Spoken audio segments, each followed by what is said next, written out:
What's up, everybody, and welcome to another episode of Triple Coverage. I am one of the co-hosts for the evening, Daily Dale Fowler, and I got my boys with me, as always, Dre and Lonnie. How y'all doing tonight, fellas?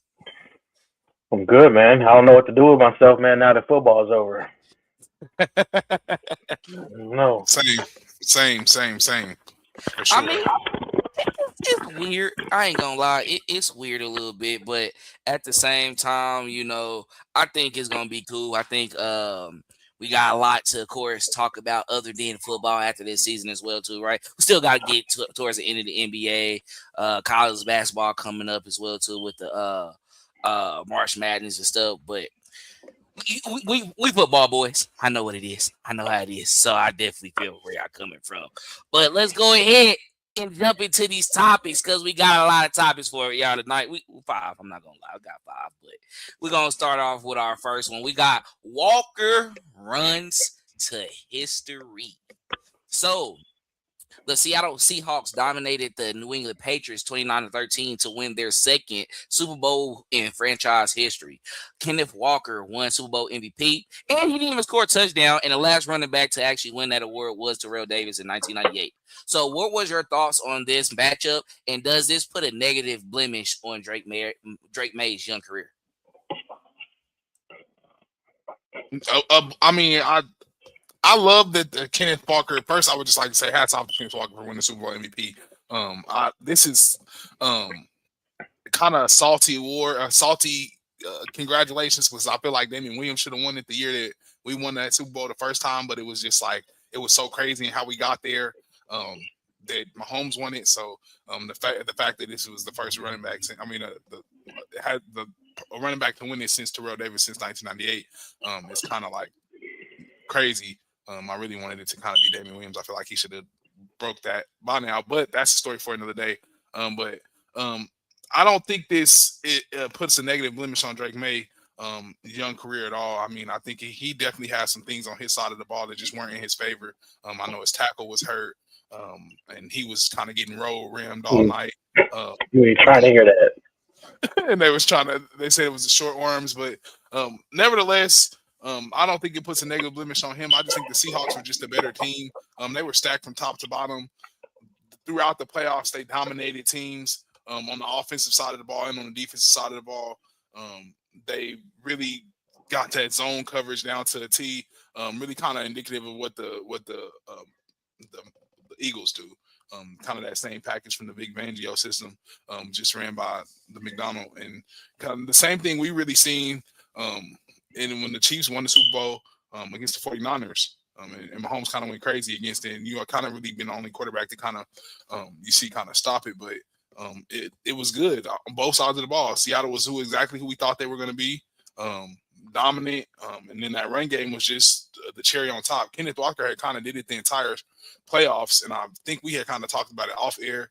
Um, but like that's the running back that the Chiefs really, I think we kind of looking for a guy like that, like somebody that can kind of take the pressure off Mahomes, and be that two third first downs or three first downs, instead of him having to get it with his legs. So um, I love what I've seen from him. And hopefully, I was hoping that it didn't end up to be Super Bowl MVP, because now he's probably going to be unaffordable for the Chiefs. They're talking about Seattle may tag him. So um, I, hats off to Kenneth Walker. But I don't think this is a negative limit on Drake May at all, because I think he definitely has some things on his side of the ball that just kind of weren't in his favor, especially on that with his shoulder being hurt and then the tackle not playing good. I know it kind of sounds like excuses, but um, they got roll rammed, and we kind of expected that, especially with that Seattle defense playing at a high level and them doing exactly kind of enough what they need to do on the offensive side of the ball to get a win. So hats off to him, and I'm not gonna say it put a negative blemish on his career. No, not at all. No, I definitely don't think that it put a blemish on Drake May's career. I mean, this is the second year. They're coming off of a 4-13 year, his rookie year, and then they come in and they win the AFC and they go to the Super Bowl his second year with the new head coach. So the future is bright in New England. I think they've got a lot of cap space as well. So I think they need to address some things as far as playmakers go on the outside. I mean, he got Stephon Diggs, he got Kayshawn, and he got Austin Hooper and Hunter Henry as his pass catchers. His running backs I think are solid, but I think that they need to definitely address not the left. I mean, obviously Will Campbell isn't going anywhere, but they definitely need to address that left guard.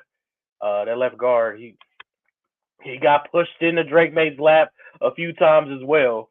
Honestly, this isn't just on. Drake May, he takes the show. I mean, I was almost out there like he was seeing ghosts, like especially uh, that interception that he threw. I'm like, what are we doing here? But I also think that a lot has to go on the hands of Josh McDaniel too. He can't get he don't get no passes. Don't get any passes because of the scheme that they put up and everything like that, and there were no adjustments made whatsoever. I was watching the game and I'm literally sitting here, and I think I even said it in the group chat. I was talking to y'all. They need to run no hurt. They need to run no huddle from here on out. And when they finally went to no huddle, they scored a touchdown. Because when you run no huddle, you kind of give the defense an opportunity. You don't give them the opportunity to sub, and they kind of get a little lost and stuff like that, trying to figure out coverages and everything like that. And that's what happened on that deep pass to Mac Hollins to that touchdown. The DB was lost. He was confused, like what's going on. That's why Mike Hollins went down there and did what he did. Um, Shout out to Kenneth Walker for sure for winning the um, Super Bowl MVP. I for sure thought it was going to go to Sam Darnold. The reason being is because I mean, it, the headlines is there. I mean, he's your 15, former number 3 overall pick. I think he might be the first USC quarterback to start and win a Super Bowl. I think he might be. He might be. Yeah, so if I'm going down history, yeah, I think he might be. So I was thinking that they were going to go with Sam Darnold there. Sam Darnold has definitely proved some people wrong. I mean, he plays smart football. That's what he did, and I will give him his pocket awareness phenomenal because they were coming out. New England was coming out aggressive, and that boy, it was almost like the man had like four eyes, bro. I swear, it was like his awareness was legit. So shout out to Sam Darnold, but also shout out to Kenneth Walker. The Seattle Seahawks are not letting that man go, especially with Charbonnet being hurt and everything like that. And I mean, you pretty much give Kenneth Walker the ball, and he could crib it at any minute. So you don't want him to go, and his pay his value has basically skyrocketed. So I don't think that Seattle is gonna let him go, especially with them about to sell the team. So they're gonna get a little break. They're gonna have some bread. So he good. He's staying in Seattle. Yeah, overall, I think this performance by Seattle was just indicative of like what they have like, I feel they were the healthiest team when you look at it, right? Really didn't have any major injuries in certain areas. Their defense has been playing lights out. They just went into a shootout with the Rams a couple weeks prior to that as well too. And Sam Darnold showed in that game that he was able to step up to the plate and actually, do his part and win them the game and move on to the Super Bowl. It was really the responsibility of the defense just coming in and taking advantage of that offensive line that the Patriots had and really taking advantage of what they were able to, of course, see and present to themselves and get after Drake May. And once Drake May, being a young quarterback in his second year as well, too, didn't have that and didn't really face that as much pressure before. Well, coming into the playoffs, he did because he didn't have a great playoff run. They were just overall the better team to be able to get to that point, right? But when you look at it, it's like, all right, yeah, you saw a second year quarterback out there in the Super Bowl, and it wasn't fun for a lot of people to see. But what he can take from this is not going to be a negative blemish because honestly, we knew what it would be. We knew what it was. I mean, Lonnie, he's been getting clipped up for it with how he has been feeling about, Drake May and how the Super Bowl would come about. But it's honestly what 90% of everybody was thinking already as well, too. And It was. I mean, Dre, you can only since you're the only one. That don't mean since it's you and few others. I mean, like when you look at the people who are going for the Seahawks, it was quite clear. They was like, yeah, they're going to win. But it's still the Super Bowl. Anything can happen. And underdogs have been the ones who has been crowned as well, too. So we can't take away from that. And defensively, Christian Gonzalez had a hell of a game. Like, honestly, he really made it to where they could have had 30 or 40. Just being real. If they were to keep it up. 9-0 going in the second half. That defense was playing lights out. Not letting anything get behind them. He had Shaheed locked up downfield. He wasn't letting JSN do as much. He ended up even getting hurt in the game as well, too, because he was playing hard. He was playing hard football. He was out there like, no, it's not happening on me. So I got to give shout outs to him. But Kenneth Walker, I don't want to go ahead and discuss that and go into him as a running back as well, too, and being an MVP. Regardless, I'm not going to go out my way and say it. He's not coming to the Chiefs, so we're not tripping about that at all. We're not even going to have the discussion. We're going to have that discussion. Is he there with Christian McCaffrey and Saquon Barkley? No. We can't do that. But I'm gonna say, his playoff run was one of a kind. And 100 yards each game. He went to the Super Bowl and took over. He won MVP in the Super Bowl. Did they win MVP in the Super Bowl? No, they did not. I mean, what have you done for me lately? Awards. I'm just saying, if look we're who's going to have the conversation, it's going to, and I'm not even trying to like hype it, but let's go into it. Let's talk about it.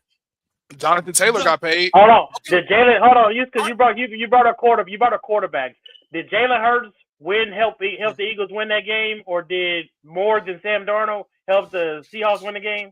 That don't matter, but he didn't win. Jalen Hurts won Super Bowl. We're not about to put Kenneth Walker up there in the same category. Jalen Hurts won Super Bowl. All I'm saying, this is JT. Jonathan Taylor. Who was the last one? Let's start like this. Who was the last running back to get paid? Jonathan Taylor. Yeah, it's over. It's over there. And he's in the playoffs, so does that make Kenneth Walker? So does that make Kenneth Walker the better in the same category as Jonathan Taylor and Saquon Barkley? That's why I was about to have the conversation. I mean, that's why. Damn, I'm just trying to get my point off real quick. Okay. You see, I know. I got y'all very spicy early on, huh? Yeah, because what are we doing? No, we're not about to do that, man. We're not going to do that, man. Now, will you He's nice. I give him that. He's nice. Will you break him down as a running back? Because we had conversations as well, too, and I was speaking as well. You won't want him as all right. He's not that great as a pass blocker. He's not a pass blocker. He's not a good pass blocker, and he can't pass protect. So no, we're not about to do that. But all I'm saying is the league is a prisoner of the moment, though, right? So we all know that somebody is gonna do it. That's it, and that's all I'm saying. He's gonna be the next one, and that's why all I put it out there as, because with him now receiving that title, we know what this league has become. Sam Darnold going to get a 4-year deal now because you're not going to deny a Super Bowl winning quarterback. And he did it before your boys, Josh Allen and Lamar Jackson. Is he better than him? No. I mean, all they did was just secure their future. But, yeah, we're not about to put them in that same category. Yeah, we're not. And that's where we just, come on, bro. We triple coverage. We going to just put it out there. We already know where it's going. And we just gonna have fun and just talk about it. But we're gonna have this conversation before it gets further on. Now, for those who want to make an argument, it might be an argument there. But he's not better than them. You don't have to be in that class. Is he a top 5 running back? Yeah. Or is he a top 10? Is he a top 10 running back? He's a top 10. I'll give him top 10. He's definitely a top 10, Dre. Come on now. I'll give him top 10. You don't even think he's top 5, Dre? With fantasy points, you can name 5 running backs. You can name 5 running backs better than Kenneth Walker. But I mean, I'm gonna be Yeah, honest. You probably can. You probably can. But like, I'm with the Name fantasy me points 5 and then, everything. y'all. Jonathan you, Taylor, you Saquon got Barkley, Christian McCaffrey, Dalvin Cook, Bijan uh, Robinson, Bijan Robinson, uh, uh, uh, um, uh, uh, Josh 10. I'm just Jacobs, saying 10. Josh 10. Jacobs, He's in a 10. That's you see how you struggle. Josh He's in a Jacobs, 10. Not Josh, Josh Jacobs. Rico Dowdle. I Man, can't come give Rico on, Dowdle because man. he lost his reps. Are you He's a serious? phenomenal running back, and I think he's not going to get the credit because you saw what happened towards the end of the season. He talked about that's why he Yeah, was he going to enter did free tell him. agency and really like get over. Ashton Genty. Are y'all picking Kenneth Walker over Ashton Genty? Yes, for sure. Oh I'm wow! No, sorry. we I'm not. like, We not. They We not used doing the that. same We not style doing and that. how they were setting The up in the Ravens and had a did past. Ashton bad Did record. he even get to 800 yards this year? They had a bad. They got one of the worst offensive lines in football. I He think did. Still, I think he what? had like decent rookie. Like that's why Clint Kubiak said what he said with they had to come together as a team because individually they also great. He had his number because he had his couple 100-yard game. I ain't gonna lie, Ashton Genty was giving me his projected points in fantasy. I'm not just trying to be one of those guys who just do all like this. He Man, and was here at y'all least go with doing that. anything. But I get look, and this all I'm saying, bro. Kenneth Walker is gonna get paid. We can say name backs is better than him or whatever. And yes, the league is a prisoner of the moment. But I think the dude he elevated his game and he showed more than what we thought he had, right? Like people we talked about him as if like they were saying like he couldn't block. Like they said college was talking about all the stuff he couldn't do. And then you see him come out and he does that jump cutting and getting in the hole and just like showing his burst. Like that is like, especially in the playoffs when you're flashing and showing that, they gonna say it's Saquon Barkley-esque, right? Because what did Saquon do in the playoffs for the Eagles? He went on that crazy. run, and that's why I'm saying. And But I think you brought up a good point though. What? I wonder, bro. Them cuts is different. I don't care what you're talking about. I don't care. Like Saquon cuts, huh? Saquon cuts or Kenneth Walker cuts? I ain't gonna lie. They were the same. They was looking. It was masterclass. I ain't gonna lie. I'm making up words. And the patience was so Le'Veon. God, it was damn. like it was like yeah. It got. I mean, the patience is there. I mean, I give him that. Yeah. I And mean, like I said, he's nice. And you know this. Once you taste it, you already know what it feel like. You can say that with like I'm gonna keep it G with like people like Jed McKinnon, because Jed McKinnon was known for going like crazy in the playoffs. Like once you get that feeling and you just kind of know, like, all right, some people can get you don't got to be nothing the whole season, but you get to the playoffs and you just turn into a monster. And that's what you're getting paid for, and they pay you in the league too for what you've done. Right? You don't get paid for what you're gonna do. That's what they make it seem like, but you really get paid for all the stuff that you've done. And he carried them to a Super Bowl. No matter what we want to say, we can't take that away from him. So, and we pay all these other guys that ain't did nothing. So, and I mark my words right now, this is gonna be the biggest story. If they tag him, I bet you he sit out. Because he better. This is only chance to get some money. This is only chance to get some money right now. Don't do it, Kenneth. They gonna. I think if they tag him, they or get you a gonna deal be done. Earl Thomas like that. Yeah, they tag him when you a Super Bowl winning team like that, and you played at that particular level.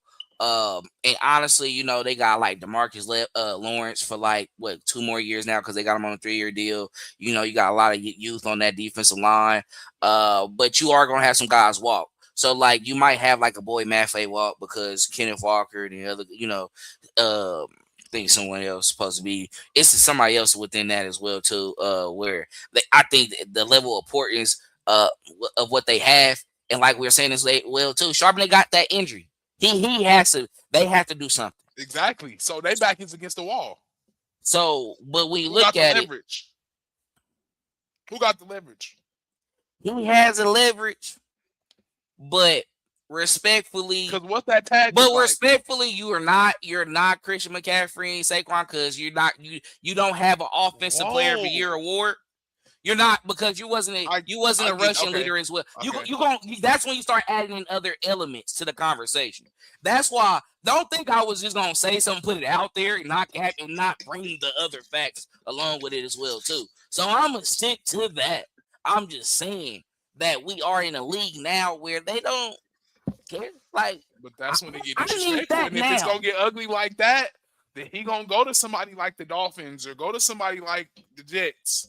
He ain't going to Get that Miami. bag. Like, he They got better their not running back. mind. They got their running back. Achan. Well, I'm just saying, like he gonna somebody gonna pay him then. It Because better be that's they. a It better be his team. But he better. Hey, they gonna have to meet somewhere. That's I mean, it. his price has definitely risen for sure. That what the tag look like for a I, running back. I I don't see even it. know honestly. I ain't got it firsthand right now. Okay. Yeah, I'm but about to say because I mean that'll tell you everything you need to know right And there. my Because they thing go. is, was he a first round pick at all? No, probably not. I feel Kenneth like he. Walker, I Yeah. feel like he was. He was going he, crazy at he, he Michigan came State. from Michigan State. Yeah, no, he's round two pick. Okay, so they didn't have to. Yeah, so he don't get that 5th year option. So, all right, cool. But anything else y'all want Oh to yeah, add we about catch it. this? Because it's, I mean, Oh no, this Super Bowl pulled in one of the highest numbers as well too. A lot of things that was put into it, but y'all know who was always in the top numbers. We ain't got to speak on that. It's not exactly. ours. It's not about us. Yeah, It's all let's just right. leave it alone. Come on, Yeah, it's not about us. place everything arrogant. It's about the Seattle Seahawks, and they'll be celebrating a Super Bowl parade tomorrow. Yeah, Uh, I just looked it up. The franchise tag for running back is averaging 14 million a year. okay, Mhm. Okay. okay, 14 million a year. Yeah, I wouldn't be surprised if he did play on that. Like, you better pay me. Like, Yeah, if you nah. want to extend, have a long term contract, Mm, spread that money out.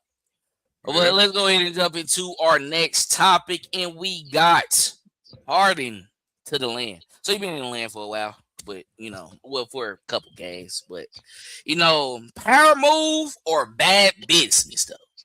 So James Harden was traded to the Cleveland Cavaliers for guard Darius Garland before the end of the NBA deadline. Harden, who has somewhat been a journeyman since his departure from the Rockets, was traded from the Clippers due to him knowing he was being shopped and accepting the organization wanted to move in a different direction as well too. So do y'all think Harden was wrong in this case about how he carried the situation? And does this make the Cavaliers a clear favorite in the East now?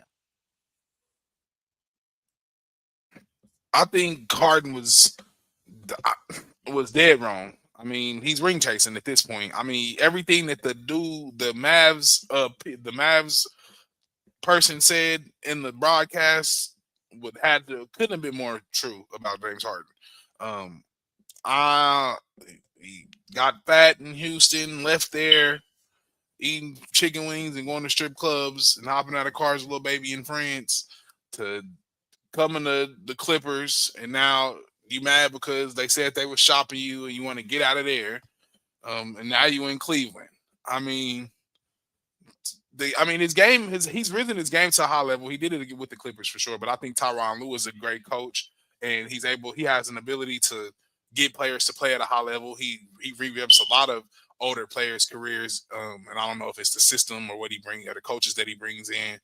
But he gets those guys to play at a high level every time he touches one. So um, James Harden is the problem.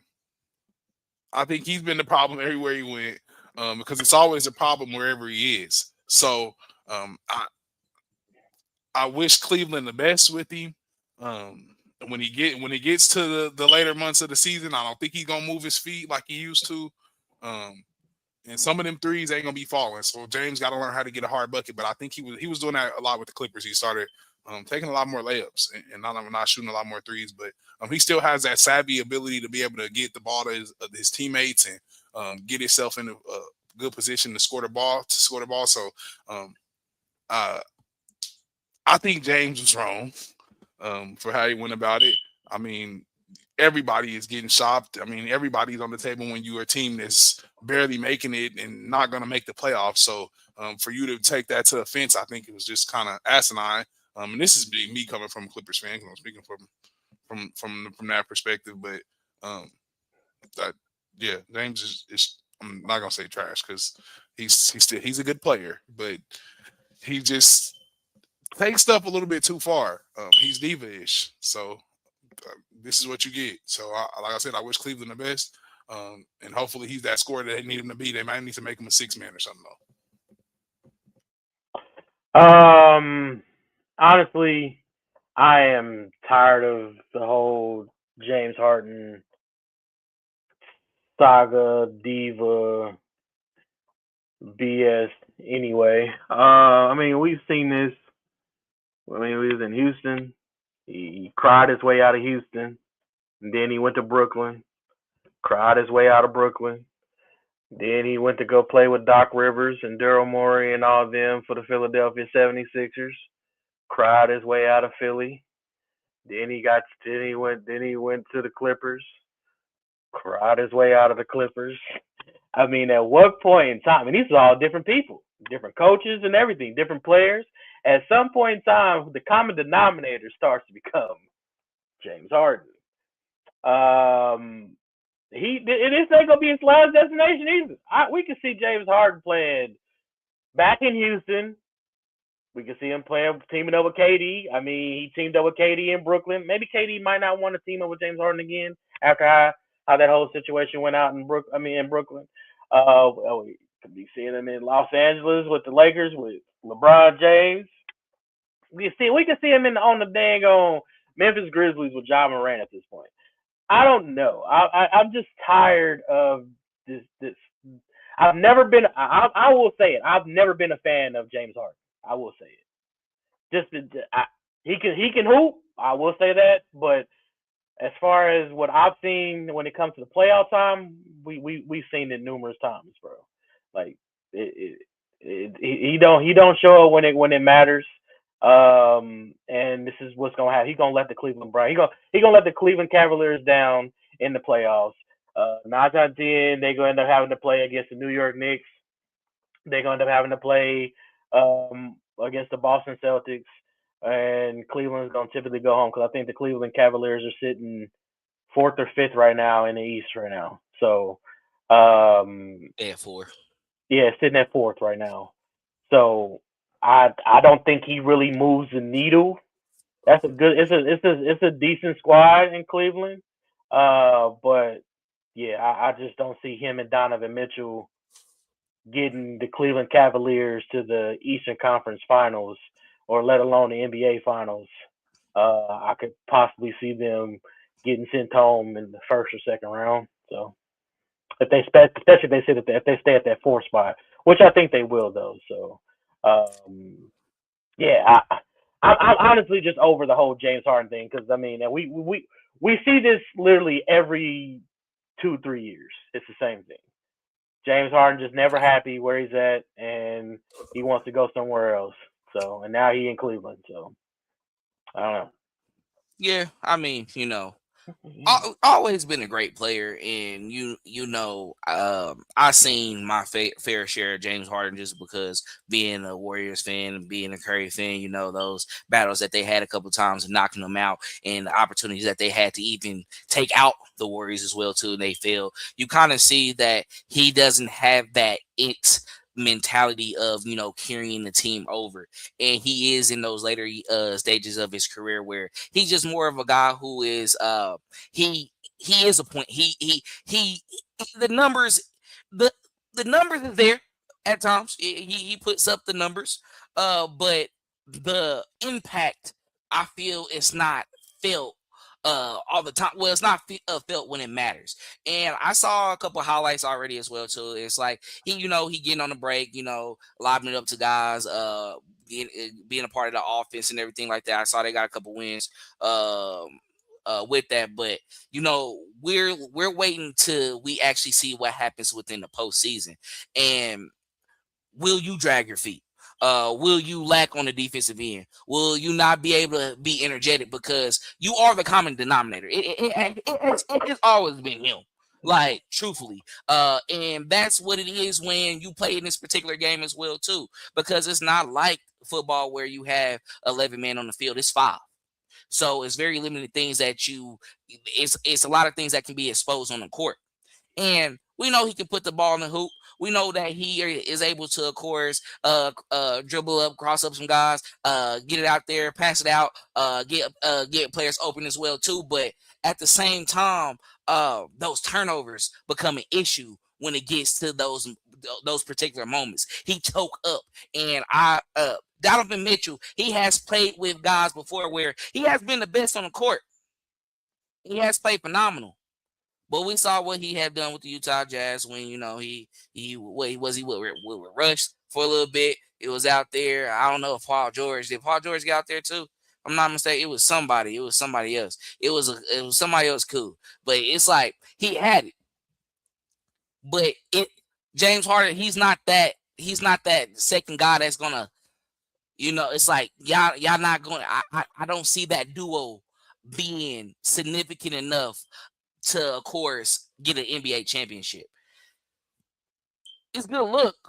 I think it's good. I think it's a fun field for Cavalier fans, for a little bit, especially with the stardom that they have seen in previous years not having as much. So it's like, I know they're not as excited, but just the name of all right, James Harden in Cleveland. We'll see what happens, but ain't much Sounds gonna happen. good. Sound good? I mean, I don't And mean stop comparing them to the second greatest guard of all, the shooting guard of all time, Dwayne Wade. Stop comparing him to him. Stop it. Dwayne Wade got rings. Dwayne Wade got championships. I know everybody say, well, he got the rings with LeBron and this and this. Well, LeBron went to Miami because of Dwayne Wade, so he can learn how to win championships. We saw what happened in 2006. Dwayne Wade against the Dallas Mavericks. One of the greatest finals performances of all time, baby. I'm a Miami Heat fan, man. So look, let's go. That. All right, Jordan.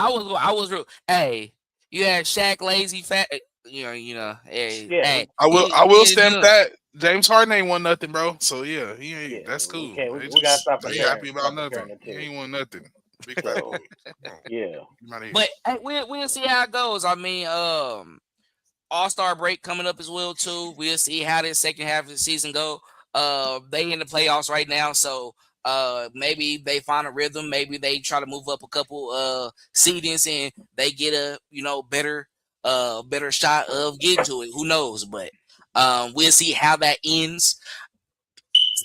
Hey, we can say what we can say right now, but we gotta see what happens when we get to the postseason. And we got a couple months until that happens as well too. So, anything else y'all want to say on this before we go ahead and move into our next topic?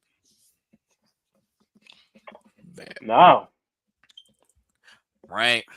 So we're gonna go ahead and stay over in Cleveland because it is the end of an era for one of those particular players, a tight end at the 9 seasons with the Cleveland Browns. So David Njoku posted his farewell to Cleveland on Instagram Monday afternoon. After 9 seasons with the team, he will enter free agency looking for a new team. So where do you think Njoku lands in March once free agency opens up? I mean, I know why you asked this question and alluded to it. No, I'm not, bro. Because somebody, bro's probably coming back on a 1 year, 8 year deal. Okay, well, 1 year, $8 million. I'm not I'm even about to say somebody ain't made a decision yet, bro. So we still waiting around, kind of twiddling our thumbs together. He's faking. Let's stop this. He's definitely faking. I just thought that. I'm not even about to even get happy for a potential. You would have been, because you would have been saying something. Why you keeping the team in peril like Aaron Rodgers? We know what you own, but. Okay, don't matter. I think I don't know. Because I thought look, it's only a couple of teams I could have seen him play for, but a lot of teams got they looking for them younger tight ends that's coming out in the draft. A lot of the guys are vertical guys that's coming out in the draft. So I don't know what the future looks like for Njoku. I could see him somewhere like down there in Houston with somebody like CJ Stroud. I can see him somewhere in like Detroit, because Laporta doesn't always tend to stay healthy, so he can kind of be a guy that can rotate in with Laporta. But they like to use their tight ends in numerous different ways. I can also see him somewhere like Vegas backing up Brock Bowers, right? At this point, I don't think Njoku is a guy that's like you said, it's 9 years in the league, and unfortunately, he's saying farewell to the team that he's been with for forever. But at this point, I don't think he's in the point in his career where he can continue to be an every down guy, He's one of those guys that's more of a rotational guy. So um, I can see him in some different places where he could kind of back up and be kind of that second in command. Even somewhere if he was to take a primary role, somewhere like the Dolphins, right? Somewhere like Miami. So I think they have some roles opening up. They had Donu, and I know they um, sent him out there to the Steelers. So then signed Darren Waller, aging Darren Waller, who was in retirement. So I can see them going with somebody like Njoku possibly, but that would be a stopgap player there in Miami as well too. So I don't know. I know that it probably definitely is a market out there, but however, I think it'll be in a backup role for Njoku. Um, I don't know. David definitely not Kansas City. We know how that's gonna go. I think it also depends on. I think Travis coming back to Kansas City kind of depends on the how far along Pat is right now. Why you ain't said nothing then? I think that's what it depends on. Nah, yeah, he playing, bro. Like Bill said, he faking, bro. No, I if think you I Right? know, think it. He's if I you think right. know, I you Aware know. that If you know, Pat's you not already gonna be gonna there, bro. know. It's bro. not gonna take I you no 30 days to figure it out, bro. Yeah, I mean, he kind of enjoying the off season. I mean, he was just out there in the Super Bowl and stuff like that, chilling, vibing, But at the same time, I mean, he said he did say before the season ended that he will let the team know before March 1st, before the new season starts. So he'll let them know in about a week or two. Uh, I don't. That's why I think I said this before. I think he takes a year off, but we'll see. Anyway, Njoku, um, I see why he leaves. I see why he's leaving Cleveland. I mean, he was losing. Harold Fannin Jr. was getting a lot of burn from. He's pretty much the tight end one in Cleveland. So Njoku was basically going to take that. He's going to be that tight end two moving forward, and I think that's what Njoku is pretty much his role going to be moving forward wherever he goes. He might. Don't sleep on the Commanders because the Commanders are in the market for a tight end. Zach Ertz did tear his ACL late in the season, so they could be in the market for him. He could go to y'all know where Cam Ward and the Titans. Hell, I don't even know who the Titans tight end is at this point. So I mean, he could back up Brock Bowers. I mean, he could go play with Joe Burrow or something. I don't know, but it more likely won't be Kansas City because even if Travis Kelsey doesn't return to Kansas City, they're gonna roll out with Noah Gray and yeah, so we already know how that's gonna go, man. So and that I'm trying to tell y'all, man. y'all go see. We gonna have this conversation at the end of the year. You're gonna be like, damn, this nigga Dre Nostradamus, boy. He knew. I try to tell y'all, boy. Not your no. Very. I'm gonna be honest. It's just what you want. Honestly, that's all you want.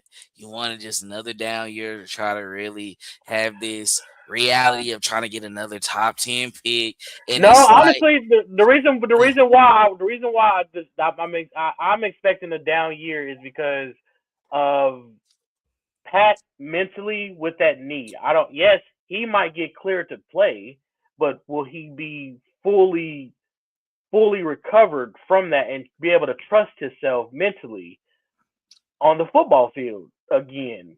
And I don't think that he will be ready week one. I I could see him probably back October, November, but then, like I said, even still then, at that point, what is our record gonna be? I mean, we got a tough schedule. We play both Super Bowl teams. We play the NFC East and the NFC West, and we play Bengals. We play the AFC West. So it's a tough schedule. So I that's why I don't you ain't got to rush him back. But again, Travis Kelsey take a year off, come back 2027, and we get this thing rolling.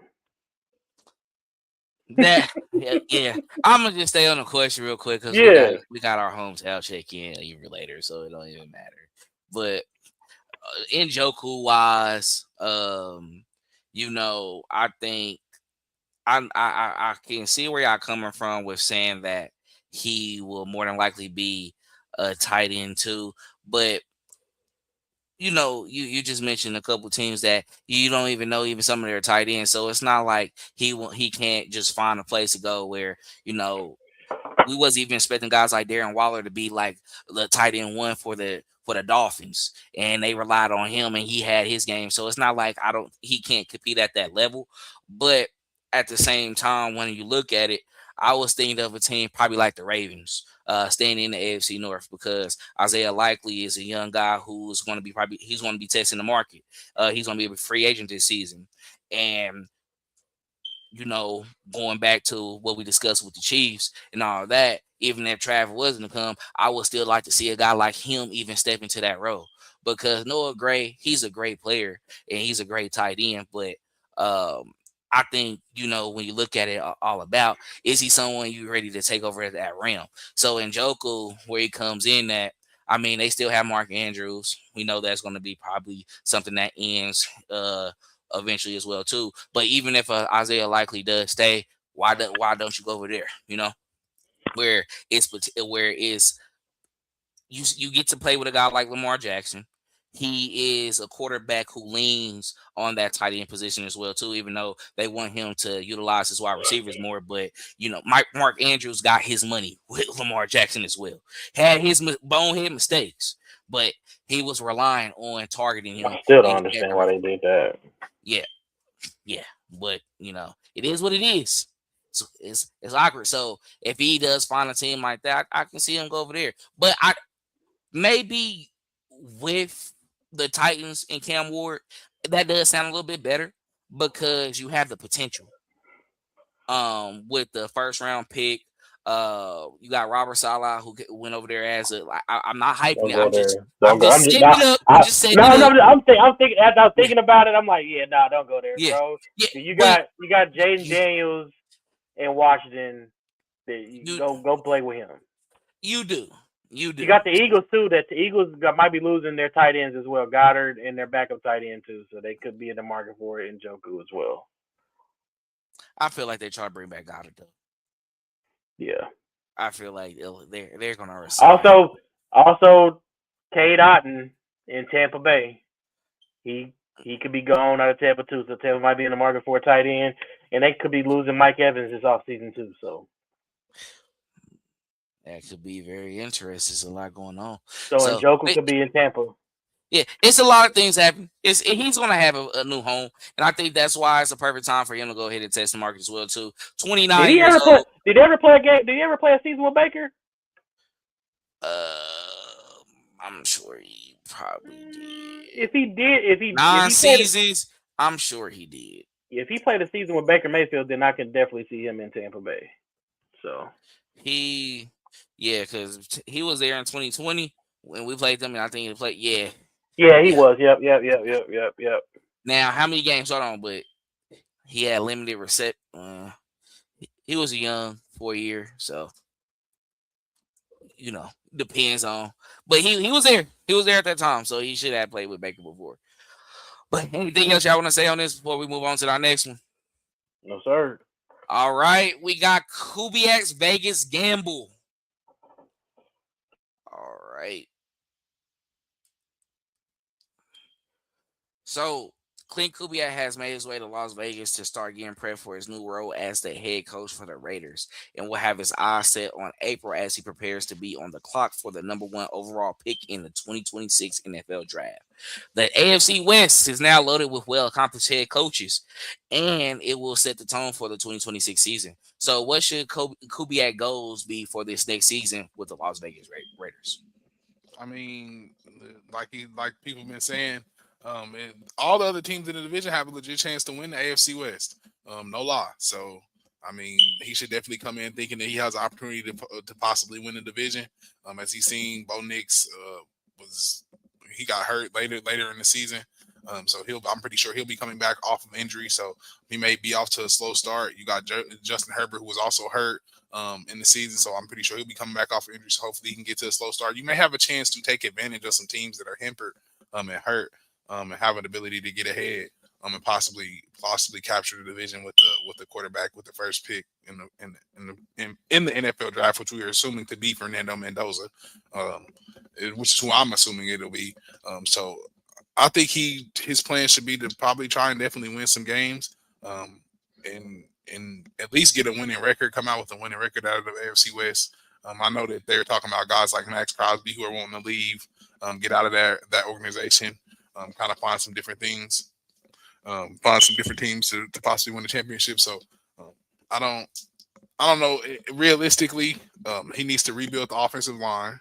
So you're going to need a whole new offensive line, and with that, it's going to take time to build chemistry on the offensive line. So you have to be prepared to your quarterback to be prepared to be able to suffer from those. So in order to suffer from that, you're going to probably have to lose some games if you don't have a good enough offensive line. So I think it's going to take some time, but realistically, I think he should just expect to have a winning record. Shouldn't expect to be in the top 10 next year for sure.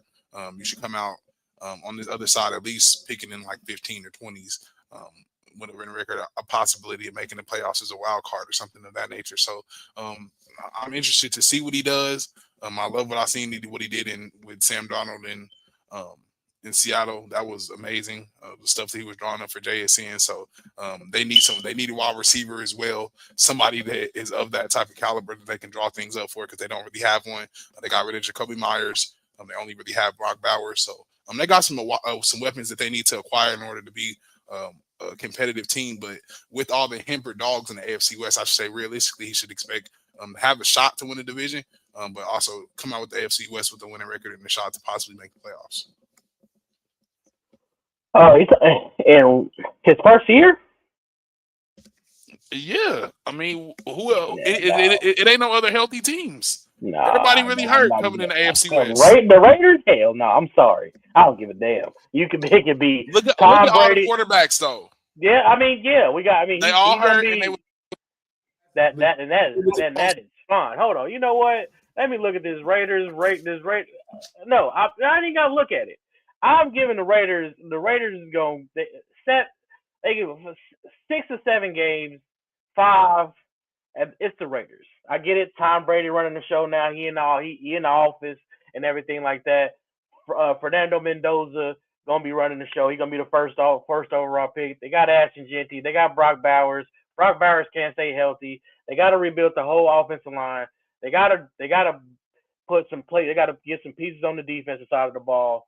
They're the number 1 team in the NFL. They're the worst team in the NFL for a reason. So I don't think that Clint Kubiak is going to be able to come in there and turn. I get it. The whole AFC West quarterbacks hampered. Mahomes, Bo Nix, and Justin Herbert hurt. I get it, but at the same time, it's the Raiders, baby. Come on now, hey man, I can't stand them, and I will no, absolutely not. I like I said, they got pieces. They got some pieces to build around, and I like Clint Kubiak. When people was talking about getting rid of Andy Reid, Clint Kubiak was one of them coaches that I was like, I will take in Kansas City as far as young blood. Clint Kubiak and Mike LaFleur. Mike LaFleur is now the head coach of the Arizona Cardinals, so shout out to him. Both coordinators, I hope they do well, except for when they play against the Chiefs and everything like that. But I don't think Clint Kubiak is going to be able to do anything. Not year 1, probably not year 2. I mean, hell, I said it yesterday. He might be fired year 3. So it depends on who he has, who they build, who his coaching staff is, who he has as OC, who he has as a defensive coordinator, and like the people around him. Like you gotta get a firm, a solid coaching staff for sure. Yes, our quarterback, the rest of the quarterbacks in AFC West are banged up, but we got a tough schedule next year with the AFC. We got the AFC East and we got the NFC West and everything like that. So Clint Kubiak, he does play against the Seahawks next season and everything. And we play the 49ers, the Arizona Cardinals, the Rams. And then you still got to play the Chiefs twice. You still got to play the Broncos twice. You still got to play the Chargers twice. Man, they looking at 13, 14 L's next year, man. That's all I'm saying, man. So hey, And that's what I hate that for Fernando Mendoza and Ashton Genty and Brock Bowers and them. But yeah, man, I don't know. I can't. No, not doing it. Not next year. It's a Yeah, time. It's a time to do it, but I don't think they're gonna do it yeah. I think as a head coach, your goals is gonna go like you always gonna reach for the mountaintop, right? But I think if he goes in with the realistic expectation of like, hey, I'm going to get the best out of you. I'm going to get the best out of my team. And like you said, if that coaching staff that's built around him is sufficient enough to where they're creating these dogs, they're creating to where they're playing disciplined football. I think it's going to start with him shifting that organization to a championship mindset because of what you have came from and what you have established with Mike McDonald as well too. I think you need to come in there and shift the culture of what you think the team was before and what they are not even accustomed to. And that is on a field playing in between the lines. We're not dirty team. We don't go out there and just go just say whatever and just because we in black and silver, we know what the culture was beforehand. That's what it is. What we do is we play in between the lines, but also at the same time, we're going to be a disciplined team. And I'm going to start with we're not going to be the most penalized team in this upcoming season. We're going to be one of the lowest penalized teams. So I'm going to start there as one of the first goals going into that. Win wise, it's going to be a tough schedule. If we even say that for ourselves, I think with the Chiefs, we are always accustomed to tough schedules. That's why when you look at it, like we're gonna see where Patrick Mahomes is at. But all in all, like we have been doing that for the last 8 years in the first place. So it's gonna be a different story of how we handle it, opposed to what the Raiders would handle it as. Right? The best, the best thing for them would be let's get to 8 wins. Let's just put it on the board. Just however you do it, that's a goal. If you don't get there, we gonna see how many we was close of not doing. Because what happened if he does ironically hit a 7? That's not playoff football. That's not nothing. Not in the division that we're in as well either. I mean, we didn't saw a NFC West division where all three teams, when you look at it, them just even getting a 7, that ain't nothing. Like that's still gonna be bottom. Like it's still not gonna be even enough. But where was they at this year? I believe like 3 wins, like three, yeah, 3 wins. So me fighting for 5 more, it's not a reach. It's really not a reach. Like from the number that is at, it's not like we said we about to go 14-3. We not saying they about to beat the New England Patriots 4-13 and go 14-3. That's not happening at all. And I like that you say, "Oh, we're gonna be playing the AFC East." Now, I'm not tripping about the AFC East. Drake, man, I'm not tripping. Boy, you're about to play a first place schedule now. So yeah. So all this talk, because I am ready to get over to the next one because like you got me really messed up with this passion for real, though. No, for real. I'm just saying, Hey, man. Like dog, when it comes dog, to I'm telling you, when it come comes back there in a year and when it he gonna get. I'm about to say something anal. I when don't it care. go when it look when it goes. But speaking of before we go to the next topic, the Raiders. Just looking at the Raiders' schedule in general, they play the Buffalo Bills, the Miami Dolphins, the Los Angeles Rams, the Seahawks, the Tennessee Titans, the 49ers, the Jets, the Saints, the Patriots, the Browns, the Cardinals, and the AFC West. I I I low key Dog, They I can gave win. them No, they hold on. can they win I those low games. They can I beat the low key gave Browns. them They six. can I low they definitely gonna key beat the gave beat them Cardinals. The six. Cardinals that don't even got a quarterback. 2-14, two Say and hold on. 16, Say two and say it. seven, No, 2 and 16, whatever. say Who it is one the by Saints one again. quarterback? Say hold on. Say it one by one again. We getting shucked tonight. We getting shucked tonight. The rookie of the year, man. I mean, offensive rookie of the year, Tyler Shuck. Hey, if you a parlay better, if you bet Tyler Shuck will win you some money because Kellen You said they Moore play the and Jets. them Who's the Jets quarterback? Tyrod Taylor. Exactly. And So Justin Fields. I can name Why 4 you wins just on their schedule I right said now. because I was gonna tell you I can name 4 the wins on their W's I schedule was right gonna now. give That's 2 wins. That's just 2. I don't. That's just 2. you. No, I said the Cardinals. Who's the Cardinals quarterback? It's gonna be Kyler Murray going next year. We know that. Stop playing, man. That's Boy, can't Kyler even read Murray. a play. Can't even read a play sheet. Stop. The amount of money he getting paid, he damn near he gonna be starting. He ain't got no Jacoby choice. Brissett was starting this year. Yeah, because Kyler Murray was hurt with that ankle, whatever he had. But I mean, Jacoby Yeah. Brissett looks solid or whatever. But You said don't the believe that. Titans, yeah, I gave that a dub, a possible dub. I'm So not that giving the Titans a dub. I think that they're gonna kind of bounce back next year, though. I mean they could, but it's potential. That's all I'm just saying. You with it? Like you, I mean when you when you look record to record as well too, because it's just a. I mean, we still got off season that goes on. You have to formulate as well too, but like Yeah. it's out there. It's out there. It's like you gotta see because he had to make his move as well too, and so Are we'll y'all see how. picking the Raiders? Are y'all picking the Raiders against any AFC West team next season? Mm-mm.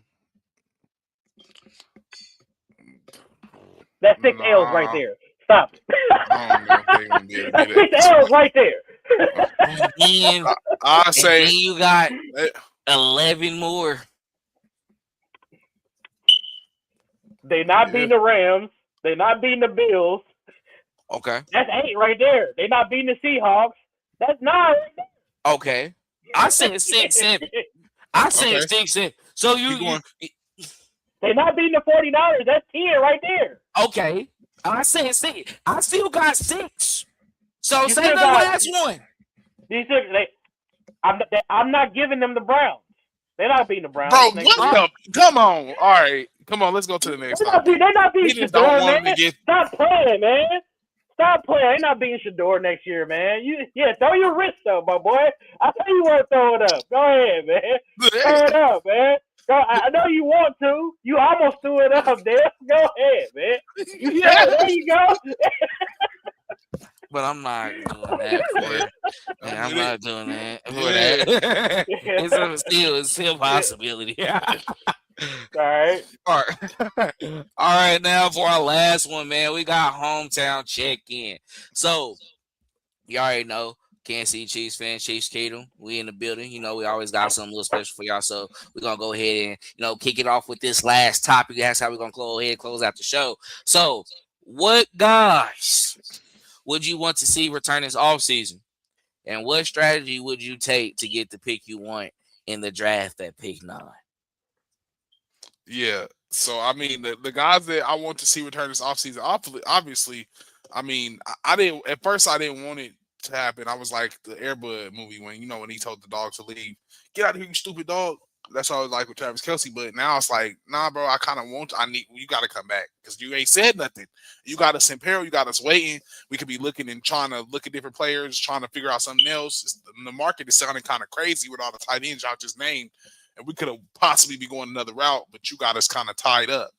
So, number one is probably him for sure. But as far as players coming back, I really don't think the Chiefs are going to be looking to bring anybody back. I think they'll be looking to fill positions. I think they're going to be looking to fill offensive positions within the offseason free agent market. When it comes to the number 9 pick, what I believe the Chiefs need to do is going to get a game-changing defensive player. Chris Jones is an aging player. He's a declining player. He is someone that is going to be off the books, I think, in 2027, and probably not going to be getting another deal with the Kansas City Chiefs. So I think they need to go get a game changer at number 9. I want them to draft Bailey out of Texas Tech. I know some people said Ruben Maine Jr. out of Miami, but I think he may be gone. I don't believe the Chiefs need to go offensive at that number 9 pick because that puts a lot of pressure on whoever comes in at that position.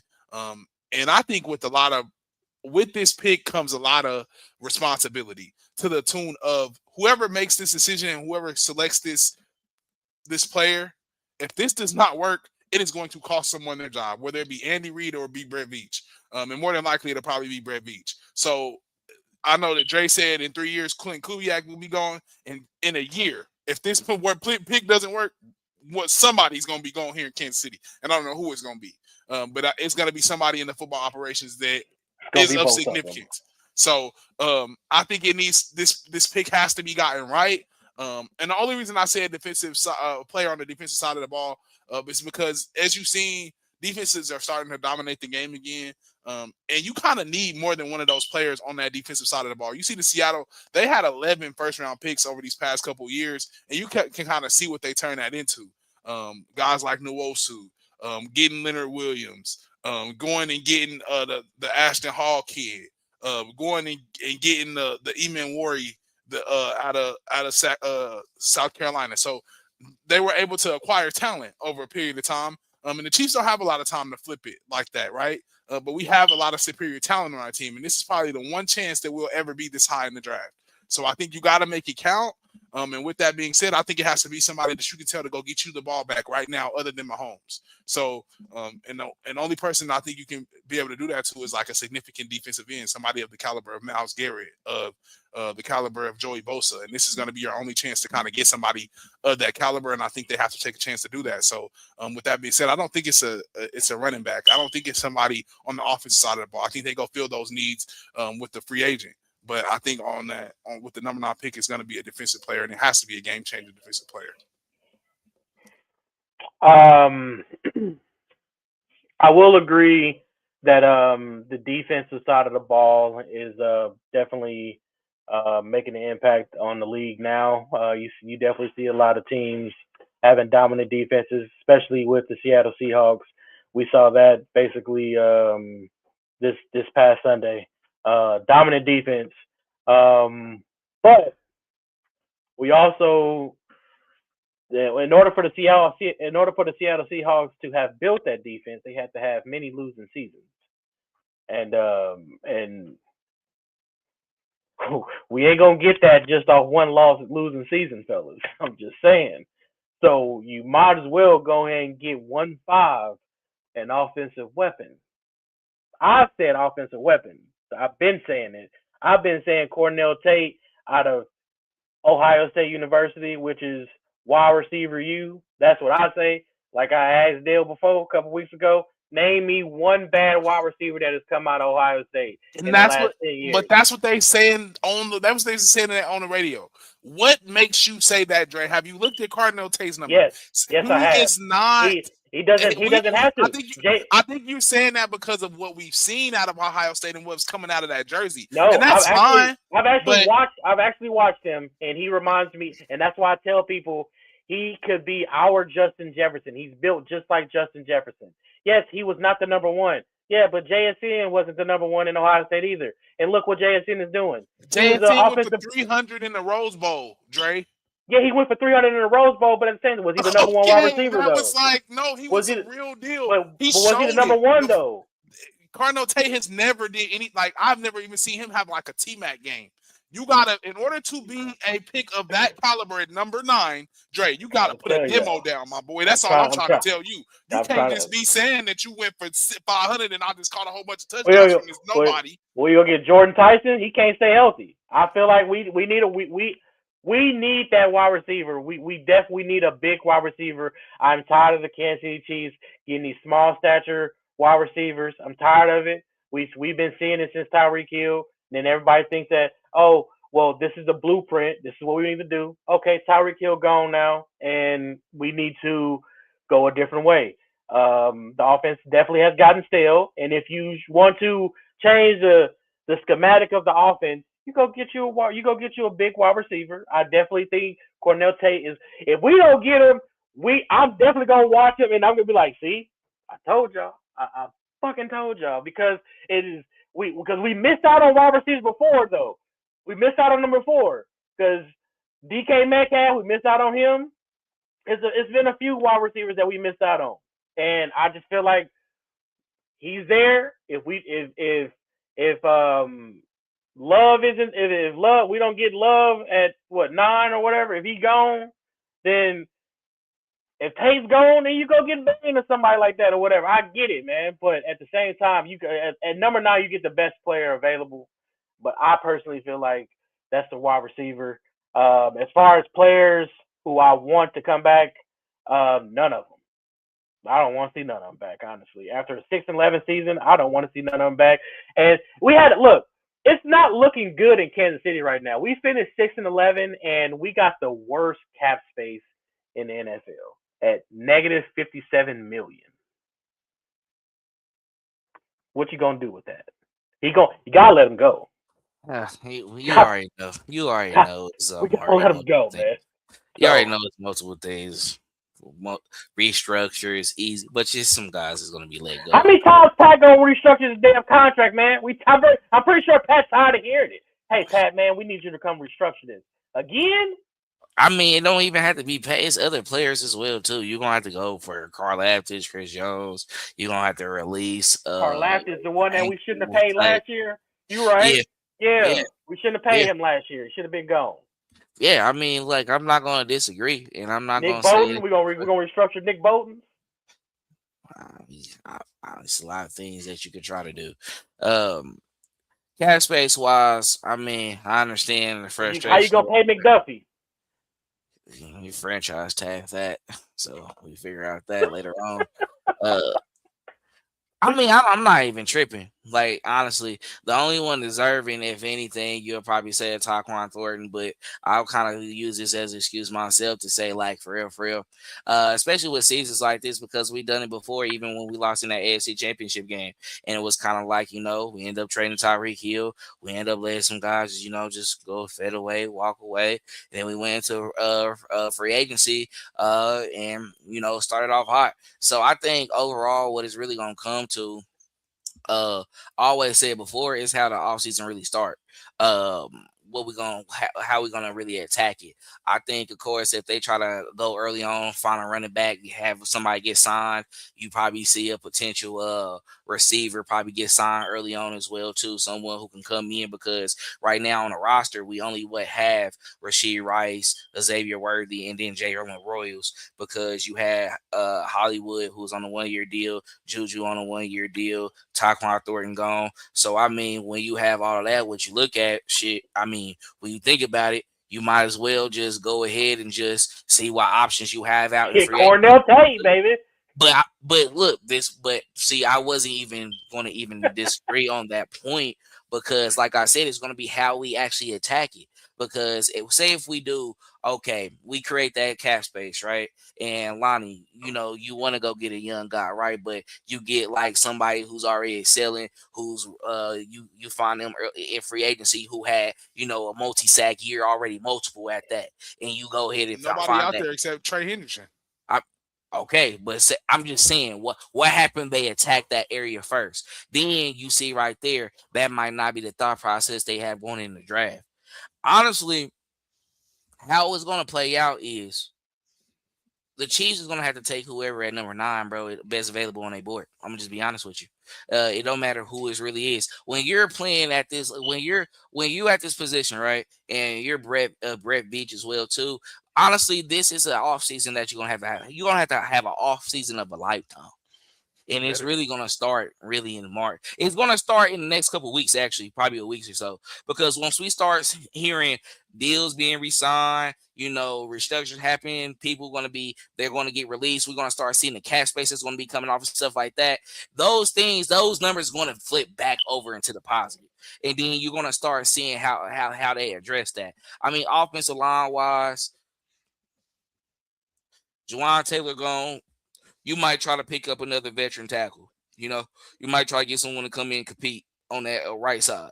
Like That's what Jalen Moore is there for. But you still need somebody to come in and compete. Like, we're not doing all that. We're not just gonna go here. If we're gonna pay these guys that money, y'all need to go. You already have a 1-year deal, so you're on the last part of your deal as well too. So I mean, like, you're already gonna keep him from debt. I think that's somebody you already know that's gonna be on the roster anyway. He's gonna be there, but you gotta compete though. Like, we need the best guys coming out, because even though we don't know when Pat gonna be ready or when he gonna start, you need to act as if he is gonna be out there game 1. We're not gonna forget about Esau, whatever his name is. I know they probably got that's a young guy. He's a young guy who He was who cool. looked He got decent. at this time that he got his snaps. He was cool. So we're gonna go ahead and count that as one. I mean, at the same time, he what we kind talked of about before, we gotta go get guys that's ready to go right Yeah, now. we do for sure. But I'm saying he can be a Ain't younger no body telling at what that position. ain't no telling what Simmons gonna do next season. He might go on another mini vacation. Yeah, and I ain't tripping about that because guess what? Yeah, regardless of what y'all want to feel, we got a guy back that's not playing none of that. And if EB say get the fuck out of here, get out. It's happening. Yeah. I don't care. Y'all can say whatever. I'm gonna hinge on I that. ain't gonna lie to you. Y'all gonna be like, damn, what happened? Oh yeah, coach ain't playing. We really not like we gotta if win. EB was in, We gotta I win ain't gonna lie to 19 you, games bro. at least to be in the playoffs. Like I ain't gonna lie. If EB was a coach last year and Josh Simmons was on that little whatever, Josh Simmons probably wouldn't have started the rest of the season. He wouldn't have played for the rest of the year. He wouldn't have started the rest of the year. You would have. It's all right. You can stay wherever you gonna be. Yeah. Go ahead and say, boy. And when you come back, you ain't playing. Your job gone. Earn it in the off season next year. I don't give a damn if you was a first round draft pick. And we get too panicky as well too. That's what I'm getting tired of. And I think that's where EB gonna come in and kind of settle that as well. So stop panicking. He gonna have to get his feet wet. He gonna have to.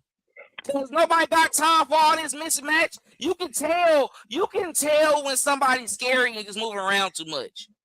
Oh, yeah, let's do this. No, I ain't got get your fat ass out there. And just fight. Because that's what Will Campbell did on Sunday, and he got beat the hell up. Right. But Vrabel said, when you have a coach like, nigga, it's a big league. Figure it out. We done made it here. We gonna keep it here. Yeah, figure it out. We done won these many games. I would at least sent some help though. I would at least had a running back over there chipping. Come on now. Tight end do chipping. Something. So people act like accountability is not important.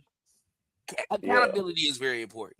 And that's where it's gonna come at. That's why it's like, I get what you're saying. You gotta see it, but we're gonna have to see how it goes. But pick 9, because at first I kind of get it. Like, we might really get somebody. We might really get a running back. So why get Jeremiah Love at 9?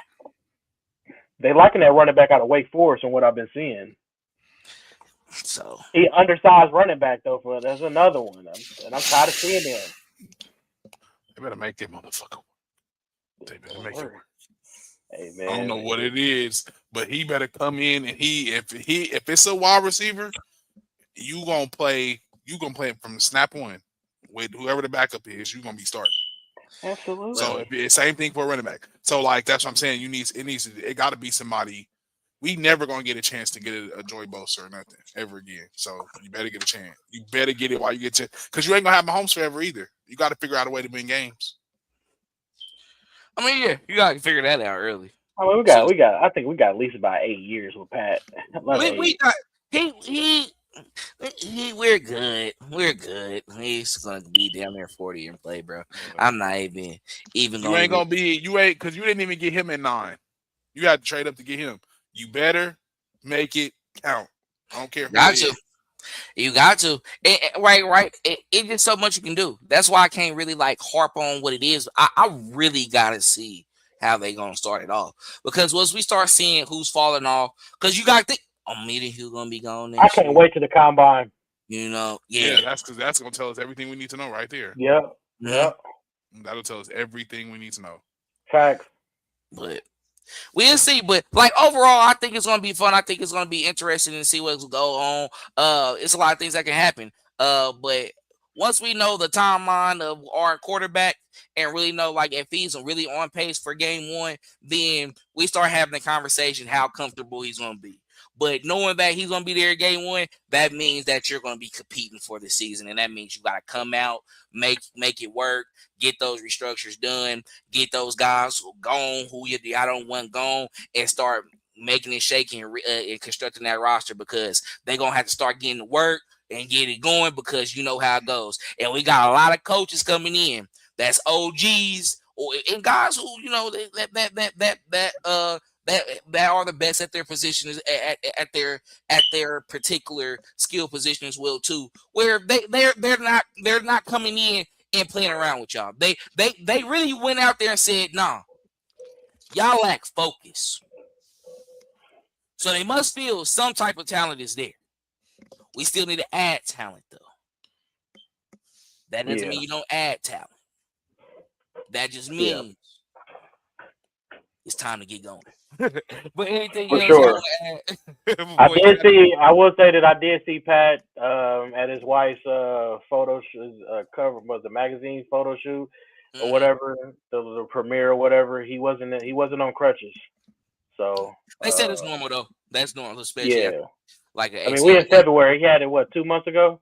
Yeah, so Yeah, so that means they say he'll be doing it by now. So I don't want to be the one who running, overhyped. jumping, and cutting is the problem. Yeah. Bobby Strope, let's see your work, bro. He We always talk about see- what he is. Bobby Strope always hype, and I'm gonna leave it at this. He always hype and talk about what he done did and how he got him running the sprint. Bobby Strope, this May is and June now. is gonna tell Make a your lot. money. Make your money right here, Bobby. May and June is gonna tell a lot when we see them videos come out. Keep letting Drake speak on you, Bobby. Show him because he think you playing. He think you came out here in Kansas City to play, and Bobby, you got the videos. Bobby, I don't think Bobby, I don't think our boy 1-5 gonna be ready week 1, man. That's all I'm saying, man. Add Bobby in this right now. Clip it. We can add him on X. Put him on X. Put that to clip. Hey, Bobby, I don't think that my boy 1-5 is. We're gonna be sad. Yeah, we're gonna clip that. Doing something like that. Right. I don't think he's gonna be ready. I don't think he's gonna be ready week 1, baby. Come on, Bobby. Prove me wrong, man. And he wanted to be proven wrong. But we appreciate everybody for, of course, tapping in and showing us some love, man. Make sure you follow us on all our social media platforms. We on Facebook at Triple Cover Sports Podcast. We also on X as well, too, at Triple Cov TV. And then we on Instagram at Triple Covers 25. And then also TikTok, Triple Coverage 2025. So make sure you check out those platforms, tap in, follow us, subscribe to the YouTube channel as well too. We're on there at Triple Coverage 2025. So make sure y'all show us some love, like, subscribe. We on the road to 100, and then we on the road to 500 as well too. Once we get to that 500, we really got to give away. We're gonna get y'all jerseys, something like that, show some love, get some merch popping, everything like that. So just make sure y'all, of course, stay tuned with us. We appreciate it. Make sure y'all share this video. Like all that good stuff as well too. Fellas, y'all got anything to say to the people before we get out of here?